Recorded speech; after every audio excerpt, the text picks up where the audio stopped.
Welcome back to another episode in our Halloween world where we have been building anything that's related to Halloween. In my last video, I built a gothic greenhouse that, in my opinion, turned out so stunningly beautiful that it put me in a building slump. So here we are, a month later, back in the Halloween world, still in creative, because let me tell you a secret, we're no longer playing in this world. We're in a new survival world with a new theme that maybe we'll get to one day. For now, I still have Halloween ideas that I need to get out. So I figured, why waste my time in survival when I'm going to be doing this alone in this world? So we're doing it in creative. And we're starting here by our starter base. In this crevice, I'm going to be building a giant Minecraft zombie, which was supposed to be a bee farm. Get it? Zombie. Okay, you get it. It's not creative. Moving on. Then I want to finish this path to make it look like the rest of the ones that are in the actual Halloween area.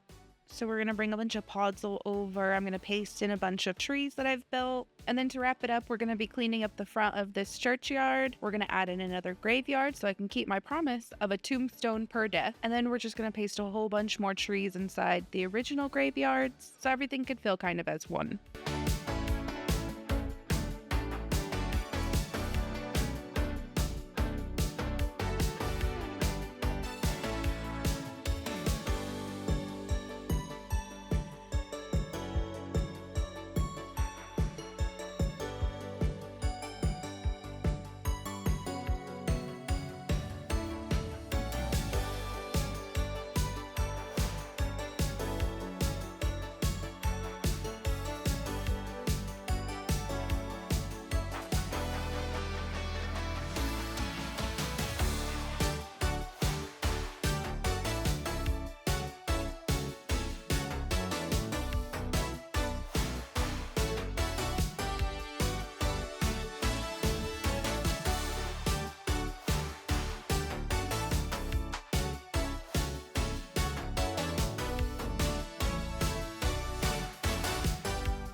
There he is, all done in the forest. Sneaky little guy blending in with the trees. I started terraforming this little bit of land behind the church. I also want to dig the lake out a couple more blocks deep because right now it feels like I'm standing in a kiddie pool.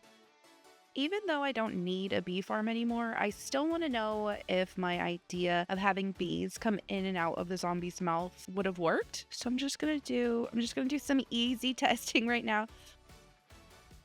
Well, they come out. That we know that. I did put some flowers inside his mouth as well as on his arms to entice them to come back in and out. Now that I'm thinking about it, the flowers inside the mouth might stop them from coming out as often. And also when the hives get full, will the bees just disappear? Don't they usually just go away? One went in. Okay.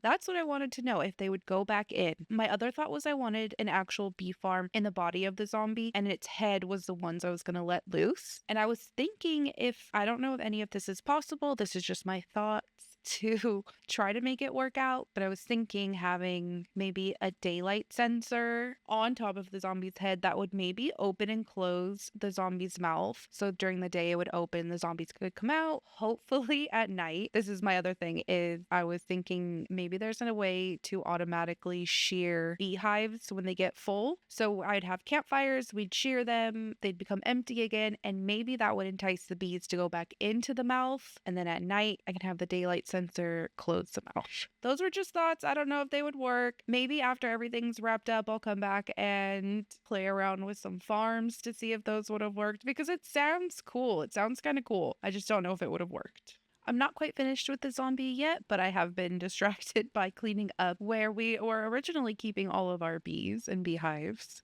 And it's become quite a mess over here, so I'm cleaning that up. I'm cleaning up the path that we used for bringing villagers over from our village. We're quite done with that. We don't need any more villagers. I'm gonna make a tree of forest here. At first I thought maybe I wouldn't just because it was all birch and maybe my spruce trees wouldn't blend in, but we're doing it anyways. And we're also coming all the way over here to this graveyard, my original starter graveyard. We're gonna remove this ugly tree, put it in a nice one, and just do the same. Just clean it up and fill it all with trees. Trees, trees, trees, trees, trees.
Here we go, the mostly completed graveyards. I think I'm still gonna add a few more trees on this side. It's not looking as dense as I would like it to. And I also am contemplating doing something about this little lake right here. It was a natural little lake, and maybe I'll come back into it. I'll put it on my list as small things that I want to get finished, and if there's anything I want to tick off, I'll do it. I'll for sure do it. But here's my starter graveyard filled in with all the trees. It looks so nice. I'm so much happier with the spruce trees here. I think it really fills out this graveyard. It's looking so much better.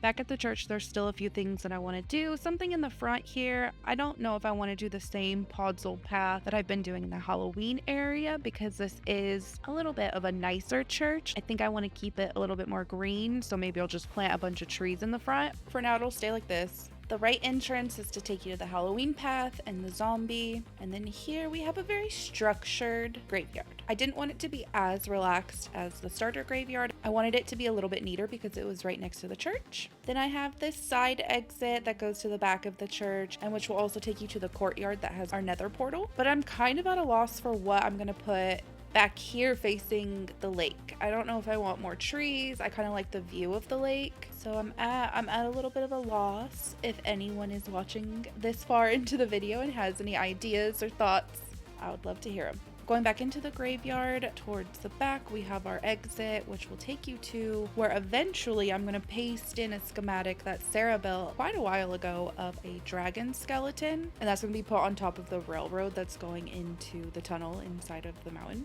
But I need to ask her for that so I could paste it in. But that will be the next video. Back here where the eyeball is, I also do want to finish something over there. I kind of want to make it like a dark dripstone area. I also thought about putting in more eyeballs everywhere. It's still up in the air. I'm still tossing ideas around for that area. Now onto the zombie and Halloween path. I finally finished the zombie. I added some flowers. Oh, no, I didn't. No, I didn't. I'm so sorry. Oh God. That's not the flower I wanted. Hold on. Okay, that's a little better. I forgot that I ended up with that last flower. I'm not a fan of this one either, but I really do want a flower coming out of the top of his head. I love this purple one, and I love the mound of dirt coming off of his head. I'm just unsure about this flower. Up close, it's a little better. It's kind of cute up close. Far away, I'm losing the details. The sun is just not in the right position for this, but okay. Back to it. That's the finished zombie. I wanted him to be holding some flowers. He's also got vines and glowberries hanging out of his armpits to make it seem like he's just been burrowing under the ground, stuck. And then here we'll walk along the finished path to the Halloween world. It's so cute. It looks so nice and full. It makes it feel like this is all one area now, which I love. That's what I'm trying to finish up with this world. Just cleaning up and making it all feel finished. I feel like I got a pretty good chunk done. I'll make a list of what I want to get done and we'll just start knocking it out. I'll probably be throwing in some random tutorial videos. I also have my hardcore worlds that I haven't finished. I realized I filmed a video in November and just never got back to it. So we've got some things coming up. Until then, thank you so much for your likes, your comments, and your subscriptions. It really means a lot to me. And I'll see you in the next episode. Bye!